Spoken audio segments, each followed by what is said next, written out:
नमस्कार शेतकरी मित्रांनो, आपण आज सौ के काकू कृषी महाविद्यालयाच्या प्रक्षेत्रावर आहोत. तर या ठिकाणी आपण बघतोय हे उंबराचं झाड आहे. तर याचं काय महत्त्व आहे आयुर्वेदामध्ये? तर आयुर्वेदामध्ये याचं खूप महत्त्वाचं आहे, तसं आध्यात्मिक सुद्धा याला खूप महत्त्व आहे या झाडाला. तर उंबराच्या झाडाची जे फळं आलेले असतात छोटे, या फळाची भाजी करतात. खूप छान भाजी होते. हे आकाराचे असे हरभऱ्याची किंवा त्यापेक्षा थोडे मोठे असलेले फळं आपल्याला घ्यायचेत आणि ती उकडायचेत. उकडल्यानंतर आपला जो मसाला आहे तो तयार करायचा आहे आणि छान प्रकारे याची भाजी करायची. जसं आपण कारल्याची दोडक्याची भाजी करतो तशी ग्रेव्हीदार भाजी याची होते आणि इतकी स्वादिष्ट चवदार भाजी. आणि त्या भाजीचं आहारात महत्त्व पण खूप आहे. पचनशक्ती चांगली वाढते. बद्धकोष्ठतेचे जे आपल्याकडे जे विकार आहेत असे विकारावर सुद्धा ही उपयुक्त भाजी आहे. आणि त्याचबरोबर त्याच्यामध्ये व्हिटॅमिन ए आणि बी सुद्धा खूप मोठ्या प्रमाणावर आहे. तर अशी भाजी नक्की आपण एकदा या उंबराची भाजी अवश्य खा.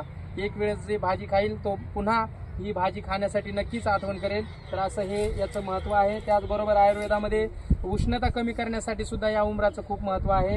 या उंबराच्या ज्या मुख्य शाखा म्हणजे मूळ असतात, तर त्या मूळ जे आहे त्या मुळांना थोडंसं उकरायचं, मोकळं करायचं आणि उघडी केल्यानंतर ती मूळ कट करायची आणि त्याच्या खाली एक कंटेनर ठेवायचं, एक पातेलं वगैरे ठेवायचं. रात्रभर त्यामधून जे पाणी टपकणारं पाणी ते जमा केलं तर ते औदुंबर वॉटर म्हणून आहे किंवा औदुंबर पाणी ते उष्णता कमी करण्यासाठी वापरतात. तर त्याचं सुद्धा खूप आयुर्वेदामध्ये खूप महत्त्व आहे.